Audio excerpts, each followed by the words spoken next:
नमस्कार दोस्तों, स्वागत है आपका आज के मुख्य समाचार में, जिसमें सबसे पहली और बड़ी खबर में आपको बताएंगे कि यूपी में बैठे हैं भेज दो जेल, लखनऊ आए तो जाएंगे जेल वाले बयान पर राकेश टिकैत का योगी सरकार को पलटवार। दूसरी बड़ी खबर में जिक्र होगा कि राहुल गांधी ने पीएम नरेंद्र मोदी पर साधा निशाना, कहा जब मित्रों के कर्ज माफ करते हो तो देश के किसानों के क्यों नहीं। और तीसरी बड़ी खबर में जिक्र होगा कि राज्यों में दूसरे देशों जैसे तनाव, मिजोरम बॉर्डर पर 4000 सैनिक तैनात करेगा असम, केंद्र ने बुलाए मुख्य सचिव। दोस्तों, हर एक खबर की गहराई में आपको ले जाएंगे, लेकिन उससे पहले अगर आपको भी ऐसा लगता है कि उत्तर प्रदेश के चुनाव में किसान आंदोलन से भाजपा को बड़ा नुकसान होगा तो आप अभी इस वीडियो को लाइक कीजिए और कमेंट में लिखिए जय हिंद। दोस्तों, रुक करते हैं तमाम बड़ी खबरों की तरफ। यूपी में बैठे हैं भेज दो जेल, लखनऊ आए तो जाएंगे जेल वाले बयान पर बीकेयू नेता राकेश टिकैत का पलटवार। जी हां दोस्तों, उत्तर प्रदेश विधानसभा चुनावों के मद्देनजर कृषि कानूनों का विरोध कर रहे किसान नेताओं ने मोर्चा खोल दिया है। 26 जुलाई को किसान आंदोलन के 8 महीने पूरे होने पर भारतीय किसान यूनियन के प्रवक्ता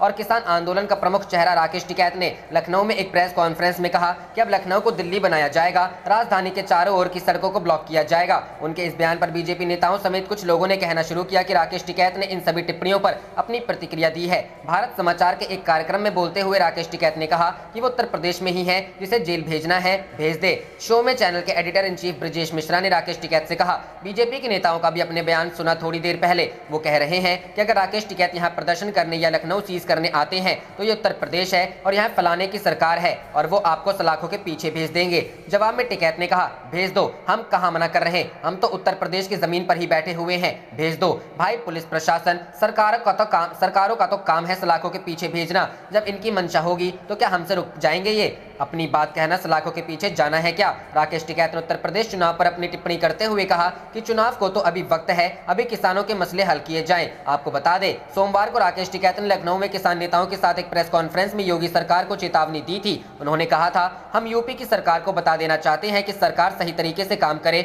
नहीं काम होगा तो आंदोलन बन रहा है। लखनऊ को भी दिल्ली बनाया जाएगा। लखनऊ के भी चारों तरफ के रास्ते जैसे दिल्ली में सील हैं वैसे ही सील होंगे। रुख करते हैं अगली खबर की तरफ। राहुल गांधी ने पीएम नरेंद्र मोदी पर साधा निशाना, जब मित्रों के कर्ज माफ करते हो तो देश के किसान का क्यों नहीं। जी हां दोस्तों, कांग्रेस के पूर्व अध्यक्ष राहुल गांधी नरेंद्र मोदी के नेतृत्व वाली केंद्र सरकार की नीतियों के खिलाफ लगातार हमलावर रुख अख्तियार किए हुए हैं। किसानों से जुड़े मुद्दे को उन्होंने ट्वीट किया है, जिसमें परोक्ष रूप से पीएम मोदी पर तंज कसा गया है। अपने ट्वीट में राहुल ने लिखा, जब मित्रों का कर्ज माफ करते हो तो देश के अन्नदाता का क्यों नहीं। किसानों के कर्ज मुक्त करना मोदी सरकार की प्राथमिकता नहीं है, ये सरासर अन्याय है। इस ट्वीट के साथ उन्होंने एक अखबार की खबर अटैच की है, जिसमें बताया गया है कि सरकार ने संसद में जानकारी दी है कि कृषि कर्ज माफ करने की सरकार की कोई योजना नहीं है। गौरतलब है कि कृषि कानूनों के विरोध में राहुल सोमवार को ट्रैक्टर के जरिए विजय चौक पहुंचे थे। ऐसा करके केंद्र सरकार की ओर से लाए गए 3 कृषि कानूनों का विरोध कर रहे किसानों के प्रति समर्थन जताया था। पैंट शर्ट पहने राहुल गांधी ट्रैक्टर चला रहे थे, जबकि उनके साथ कई कांग्रेस नेता तख्तियां लेकर ट्रैक्टर पर बैठे हुए थे। उनके हाथों में किसान आंदोलन के समर्थन और कृषि कानूनों को वापस लेने की मांग से जुड़ी तख्तियां थी। इस मौके पर राहुल ने कहा था कि सरकार कह रही है कि किसान खुश हैं, धरने पर बैठे किसानों को आतंकवादी और ना जाने क्या क्या कहा जा रहा है, लेकिन हकीकत है कि किसानों के अधिकारों को छीना जा रहा है। राहुल ने कहा, मैं किसानों का संदेश लेकर आया हूं, वे किसानों की आवाज दबाने का प्रयास कर रहे हैं और संसद में इन मुद्दों पर बहस नहीं होने दे रहे हैं। उन्हें इन तीनों कृषि कानूनों को वापस लेना ही होगा। कोरोना टीकाकरण अभियान हो या इस महामारी को नियंत्रित करने में सरकार की कथित नाकामी, जरूरी दवाओं की कालाबाजारी, ईंधन की कीमतों में लगातार इजाफे का मामला या फिर चीन से सीमा विवाद का मुद्दा, राहुल ने सरकार को हर मुद्दे पर आड़े हाथों लिया है। रुख करते हैं अगली खबर की तरफ। राज्यों में दूसरे देशों जैसा तनाव, मिजोरम बॉर्डर पर 4000 सैनिक तैनात करेगा असम, केंद्र ने बुलाए मुख्य सचिव। जी हां दोस्तों, असम और मिजोरम के बीच सीमा विवाद को लेकर खूनी झड़प होने के बाद भी हालात सामान्य नहीं है। दोनों राज्यों के बीच सीमा पर अब भी तनाव बना हुआ है। इस बीच असम सरकार ने मिजोरम की सीमा पर 4000 सैनिकों की तैनाती का फैसला लिया है। इसके अलावा केंद्र सरकार की ओर से दोनों राज्यों के बीच तनाव को खत्म करने के प्रयास शुरू कर दिए गए हैं। केंद्रीय गृह सचिव अजय कुमार भल्ला ने बुधवार को असम और मिजोरम के मुख्य सचिवों और डीजीपी की बैठक बुलाई है। इस मीटिंग में दोनों राज्यों के बीच शांति का फॉर्मूला निकालने पर बात होगी। मंगलवार को संसद में दिए बयान में गृह मंत्रालय की ओर से इस विवाद को लेकर कहा गया कि राज्यों के बीच मतभेद बातचीत और आपसी सहयोग से ही सुलझ सकते हैं। केंद्र सरकार इन विवादों को हल करने के लिए मध्यस्थ के तौर पर अपनी भूमिका अदा कर सकती है। असम के सीएम हेमंत बिस्वा शर्मा ने कहा है कि वह इनर लाइन फॉरेस्ट रिजर्व में अतिक्रमण का विरोध करते हुए सुप्रीम कोर्ट जाएंगे। इसके अलावा मिजोरम सीमा पर 4000 सुरक्षा कर्मियों की तैनाती की जाएगी। यही नहीं, बेहद सख्त लहजा अपनाते हुए हेमंत बिस्वा शर्मा ने कहा कि वह असम की 1 इंच जमीन भी पड़ोसी राज्यों की ओर से अतिक्रमण नहीं होने देंगे। असम के सीएम ने कहा, सैटेलाइट इमेजों से पता चलता है कि झूम खेती के लिए सड़कों का निर्माण किया जा रहा है और जंगल साफ कर दिया गया है। सीमा के आसपास यह काम किया जा रहा है जिसकी परमिशन नहीं दी जा सकती। हम सुप्रीम कोर्ट का रुख करेंगे ताकि जंगलों की सुरक्षा की जा सके। इसके अलावा हम 4000 कमांडोज की भी तैनाती करेंगे। वहीं सीआरपीएफ के सूत्रों का कहना है कि फोर्स की ओर से हिंसा प्रभावित इलाकों में शांति स्थापित करने के प्रयास किए जा रहे हैं। मंगलवार को सीआरपीएफ के डीजी कुलदीप सिंह ने सीनियर अफसरों की एक मीटिंग बुलाई थी, जिसमें हिंसा वाले इलाकों में शांति स्थापित करने को लेकर बात। रुख करते हैं अगली खबर की तरफ। तेजस्वी यादव बोले, जातीय जनगणना के लिए सीएम नीतीश की अध्यक्षता में समिति का हो गठन, पीएम मोदी से की जाए मुलाकात। जी हां दोस्तों, जाति आधारित जनगणना कराने की मांग को लेकर आरजेडी नेता तेजस्वी यादव ने मंगलवार को एक सुझाव दिया। उन्होंने कहा कि बिहार के मुख्यमंत्री नीतीश कुमार की अध्यक्षता में विधायकों की एक समिति बनाई जानी चाहिए। ये समिति प्रधानमंत्री नरेंद्र मोदी से मुलाकात कर जाति आधारित जनगणना कराने की मांग करे। बिहार विधानसभा में एक प्रस्ताव पेश होने पर नेता प्रतिपक्ष ने यह मांग उठाई। तेजस्वी यादव ने कहा कि अतीत में 2 बार विधानसभा और विधान परिषद ने सर्वसम्मति से जाति आधारित जनगणना के समर्थन में प्रस्ताव पारित किया है। ऐसे में इस बार यह किया जाना चाहिए। संसद में पिछले सप्ताह केंद्र सरकार की ओर से कहा गया था कि अनुसूचित जाति और जनजाति के लोगों की जनगणना कराने का प्रस्ताव दिया गया है।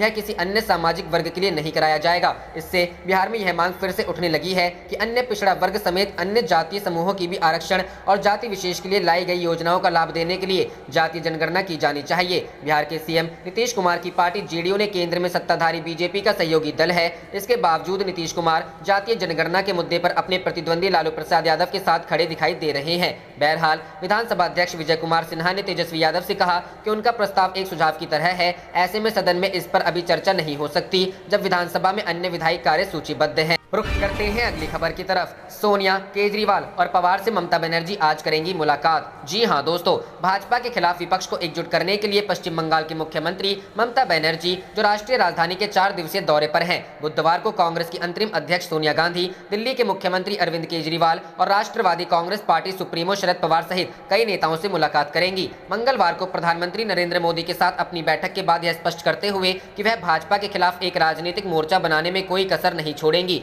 बनर्जी ने कहा, विपक्षी एकता अपने आप आकार ले लेगी। मीडिया से बात करते हुए यह पूछे जाने पर कि क्या वह विपक्षी दलों के ऐसे यूनियन का नेतृत्व करेंगी, बनर्जी ने कहा, भारत नेतृत्व करेगा और हम उसका अनुसरण करेंगे। मुख्यमंत्री, जो आशान्वित हैं कि क्षेत्रीय दल भाजपा के खिलाफ राजनीतिक मोर्चा विकसित करने में महत्वपूर्ण भूमिका निभाएंगे, ने कहा, लोकसभा चुनावों में 3 साल से भी कम समय है और हमें समय बर्बाद नहीं करना चाहिए। हमें हाथ मिलाना चाहिए और भाजपा से मिलकर लड़ने के लिए तैयारी अभी से शुरू होनी चाहिए। मुख्यमंत्री के करीबी सूत्रों ने बताया कि बनर्जी शाम 4:30 बजे कांग्रेस अध्यक्ष सोनिया गांधी से उनके निवास पर मुलाकात करेंगी। सूत्रों ने कहा, वह बुधवार को दिल्ली के मुख्यमंत्री अरविंद केजरीवाल और राकांपा नेता शरद पवार से भी मुलाकात करेंगी। मुख्यमंत्री हालांकि राष्ट्रपति रामनाथ कोविंद के साथ अपनी बैठक के बारे में निश्चित नहीं है। उन्होंने कहा, राष्ट्रपति रामनाथ कोविंद ने मुझे समय दिया है, लेकिन कुछ नियम है। मुझे टीके की 2 खुराक और एक RT-PCR नेगेटिव रिपोर्ट की आवश्यकता है। मैंने टीकाकरण की 2 खुराक पूरी कर ली है, लेकिन मैं अपना परीक्षण कहां से करवाऊं? मैं दिल्ली में एक बाहरी व्यक्ति हूं, इसलिए अगर मैं इस बार उनसे नहीं मिल पाई तो अगली बार कोशिश करूंगी। बुधवार को सोनिया गांधी से मिलने से पहले बंगाल के सीएम ने मंगलवार को कमलनाथ, आनंद शर्मा और अभिषेक मनु सिंघवी सहित कांग्रेस के कई वरिष्ठ नेताओं से मुलाकात की, जो कांग्रेस के शीर्ष बॉस से मिलने के लिए मैदान तैयार करने के एक स्पष्ट प्रयास में थे। तृणमूल कांग्रेस के एक वरिष्ठ नेता ने कहा को वास्तविकता बनाना है तो कांग्रेस एक बहुत ही महत्वपूर्ण कारक होगी और ममता बनर्जी निश्चित रूप से कांग्रेस को अपने साथ ले जाने की कोशिश करेंगी। सोनिया गांधी के साथ उनकी मुलाकात बहुत महत्वपूर्ण है क्योंकि यह देश में भविष्य के राजनीतिक परिदृश्य को आकार दे सकती है। तृणमूल के एक अन्य वरिष्ठ नेता ने कहा कि राष्ट्रपति और प्रधानमंत्री के साथ बैठ के औपचारिकताएं हैं। इस बार बनर्जी की यात्रा की योजना 2024 के लोकसभा चुनावों से पहले विपक्ष की एक बड़ी योजना के साथ बनाई गई है। तृणमूल नेता ने कहा, मुझे लगता है कि विपक्ष में सभी के लिए यह स्पष्ट है कि 2024 में एक बहुत ही महत्वपूर्ण चुनाव होगा जो एक बड़ी चुनौती। रुख करते हैं अगली खबर की तरफ। बिहार एनडीए में दरार, सम्राट मुकेश के बयान से गठबंधन में कोहराम। जी हां दोस्तों, बिहार में सत्ताधारी गठबंधन की कलह लगातार तेज होती जा रही है। एनडीए के दलों में जिस तरह की सिर्फ टोवल है वो आने वाले किसी बड़े तूफान का संकेत दे रही है। बिहार सरकार के 2 मंत्रियों के बयानों ने पूरा सियासी माहौल गर्म कर दिया है। अगर ये कहा जाए कि इन बयानों ने चिंगारी को शोले में तब्दील कर दिया है तो शायद गलत नहीं होगा। बीजेपी कोटे से सरकार में मंत्री सम्राट चौधरी और वीआईपी के मुकेश सहनी ने बयान देकर गठबंधन को मुश्किल में डाल दिया है। एनडीए के घटक दलों की आपसी खींचतान से विपक्ष को हमला करने का भी पूरा मौका मिल रहा है। विपक्ष ने तो यहां तक दावा किया है कि एनडीए सरकार अब चंद दिनों की ही मेहमान है। विपक्ष ने एनडीए में मुकेश सहनी और जीतन राम मांझी के अपमान का भी आरोप लगाया। वीआईपी के अभियान को उत्तर प्रदेश में प्रशासन की तरफ से रोकने पर विपक्ष ने सवाल उठाए। विपक्ष ने इस छोटे दलों के प्रति बीजेपी की खराब मानसिकता करार दिया। बिहार एनडीए में सबसे बड़ी आग नीतीश कैबिनेट के मंत्री सम्राट चौधरी ने भड़काई है। सम्राट चौधरी बिहार सरकार में बीजेपी कोटे से मंत्री हैं। वो अक्सर अपने दबंग अंदाज वाले बयान के लिए सुर्खियों में रहते हैं। विधानसभा के पिछले बजट सत्र में उन्होंने स्पीकर विजय सिन्हा से ही बहस कर ली थी। उनके इस व्यवहार के लिए सत्ता पक्ष और विपक्ष दोनों ने निंदा की थी, जिसके बाद उन्हें सदन में खड़े होकर माफी मांगनी पड़ी थी। इस बार सम्राट चौधरी ने सरकार के मुखिया नीतीश कुमार को लेकर टिप्पणी कर दी। सम्राट चौधरी ने मंच पर जनता को संबोधित करते हुए विवादित बयान दिया। उन्होंने कहा, साल 2015 में जेडीयू से अलग बीजेपी ने चुनाव लड़ा था। अगर उस चुनाव में पार्टी की हार नहीं होती तो आज सरकार का नेतृत्व बीजेपी के हाथों में होता। उस चुनाव में मिली हार के कारण हमें इस बार गठबंधन करना पड़ा और दूसरे का नेतृत्व मजबूरी में स्वीकार करना पड़ा। इसलिए हमें पार्टी को जमीन पर और मजबूत करने की जरूरत है। सम्राट चौधरी के इस बयान का बीजेपी के दूसरे नेताओं ने भी समर्थन किया। सम्राट चौधरी के इस बयान पर बिहार में सियासी बवाल मच गया। जेडीयू ने इस पर कड़ा पलटवार किया। जेडीयू ने कहा कि बीजेपी को साल 2015 का परिणाम अच्छे से याद कर लेना चाहिए। बिहार में ये जांची परखी बात है कि नीतीश कुमार जिस गठबंधन का नेतृत्व करते हैं, जीत उसी गठबंधन को मिलती है। इसलिए नेतृत्व पर टिप्पणी सही नहीं है। एक तो सम्राट चौधरी हमारे सहयोगी दल के नेता हैं और दूसरा ये कि बिहार सरकार के मंत्री हैं। उन्हें इस तरह का बयान नहीं देना चाहिए। रुख करते हैं पहले खबर की तरफ। बिहार में गिर जाएगी नीतीश सरकार, आरजेडी एमएलए का दावा। 15 अगस्त को तेजस्वी फहराएंगे झंडा। जी हां दोस्तों, बिहार में सियासी पारा लगातार बढ़ता जा रहा है। इसी बीच आरजेडी के विधायक भाई वीरेंद्र के बयान से राज्य में सियासी हलचल बढ़ गई है। उन्होंने अपने बयान में दावा किया है कि अगले 15 अगस्त को नेता प्रतिपक्ष तेजस्वी यादव ही गांधी मैदान में झंडा फहराएंगे। उन्होंने आगे कहा कि एनडीए में खेला शुरू हो गया है। विधानमंडल के मानसून सत्र के दौरान भाई वीरेंद्र के इस दावे के बाद बिहार में एक और नए संग्राम के संकेत मिलने लगे हैं, जिसके बाद सबकी निगाह एक बार फिर से एनडीए गठबंधन पर टिक गई है। विकासशील इंसान पार्टी सुप्रीमो मुकेश सहनी ने खुलकर एनडीए में अपना विरोध जताया है। वो सहनी अपने विधायकों के साथ पहले एनडीए विधानमंडल दल की बैठक में भी शामिल नहीं हुए थे। इसके बाद मीडिया से बात करते हुए उन्होंने कहा था कि उस बैठक में जाने का क्या फायदा जहां आपकी सुनी ना जाए। इसके अलावा उन्होंने ये भी कहा था कि उनके और जीतन राम मांझी के लिए अब सोचने का समय है। जिसके बाद वो जीतन राम मांझी से मिलने के लिए उनके आवास पर भी गए थे। बैठक का बहिष्कार करने के बाद वो अब अपने ही पार्टी के निशाने पर आ गए हैं। बीजेपी सांसद अजय निषाद ने कहा कि सहनी के जाने से गठबंधन पर कोई भी असर नहीं पड़ेगा। वीआईपी के विधायक डॉक्टर राजू सिंह ने मुकेश सहनी के बैठक में न शामिल होने के फैसले को व्यक्तिगत बताया है। इसके अलावा उन्होंने इस फैसले को गलत कहा है। रुख करते हैं अगली खबर की तरफ। यूपी चुनाव 2022, अखिलेश को मिला शरद पवार का साथ, सपा के साथ गठबंधन करेगी एनसीपी। जी हां दोस्तों, उत्तर प्रदेश विधानसभा चुनाव 2022 में समाजवादी पार्टी के साथ मिलकर एनसीपी चुनावी मैदान में कूदेगी। मंगलवार को राष्ट्रवादी कांग्रेस पार्टी के महासचिव के शर्मा और प्रदेश अध्यक्ष उमाशंकर यादव ने यह बात कही। लखनऊ प्रेस क्लब में पत्रकारों से बात करते हुए के शर्मा ने कहा कि उत्तर प्रदेश का हाल बुरा है, इसे सुधारना होगा।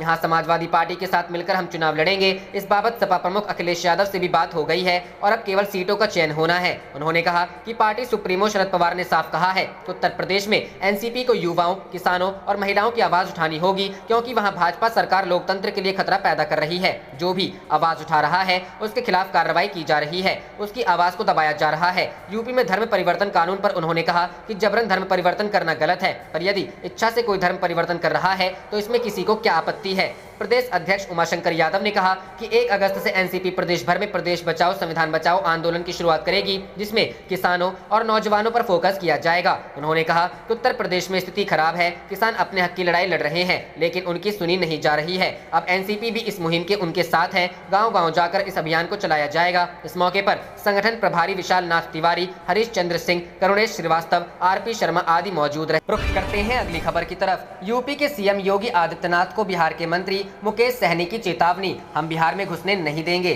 जी हां दोस्तों, उत्तर प्रदेश में फूलन देवी की प्रतिमा प्रकरण के बाद राष्ट्रीय जनतांत्रिक गठबंधन के सहयोगी विकासशील इंसान पार्टी के राष्ट्रीय अध्यक्ष व मंत्री मुकेश सहनी के तेवर तल्ख हैं। यूपी के सीएम पर आरोप लगाते हुए विकासशील इंसान पार्टी के प्रमुख ने कहा कि योगी आदित्यनाथ पीएम नरेंद्र मोदी की बात पर भरोसा नहीं करते हैं। सहनी ने कहा, यूपी की योगी सरकार को मुकेश सहनी से इतना डर लगा कि विधि व्यवस्था का हवाला देकर उन्हें प्रेस तक से नहीं मिलने दिया गया। जो काम उन्होंने उनके साथ किया वही काम बिहार में वे योगी आदित्यनाथ के साथ भी कर सकते हैं।